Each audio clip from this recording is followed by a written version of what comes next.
Hi guys, ipaprank natin yung boyfriend ko. Kunwari, makikipaghiwalay ako sa kanya. Tingnan natin kung ano yung magiging reaction niya.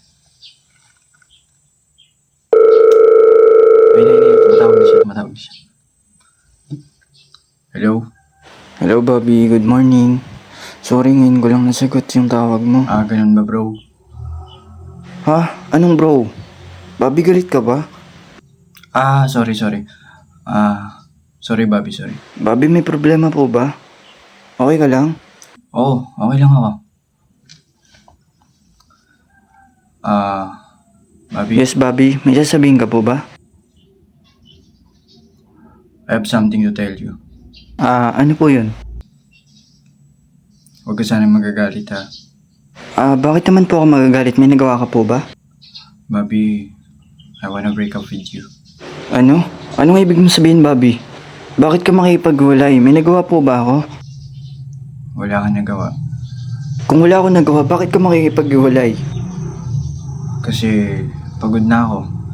At gusto ko na muna mag-focus sa sarili ko, sa career ko, at sa future ko. Pero Bobby, kaya mo naman gawin yun eh. Pero bakit kailangan pa Kasi makipaghiwalay? Bobby, these past few days kasi parang ang cold mo na, parang sobrang busy mo na at nawawalan ka na ng oras sa akin. Kaya I decided na tapusin na natin to. Para na rin, di ba? Dahil po ba doon? Pero Bobby, di ba nagpapaalam naman po ako sa'yo. Nag-update naman Ayaw po mo ako nun sa'yo. para wala na mag-istorbo sa'yo, para hindi ka na maaabala. Hindi, Bobby, ayoko. Hindi po ako papayag. Ayoko po. Bakit? Basta ayoko. Huwag kang makipag-iwalay. Bobby, ayoko. Teka, pupuntahan kita I'm sa sorry, inyo pero- para pag-usapan natin to. Ba't ka pupunta dito? Makikipaghiwalay na nga ako sa'yo. Basta, pupunta ako dyan. Hindi ako papayag na maghiwalay tayong dalawa. Pero seryoso ka ba sa sinabi mo? Seryoso ako.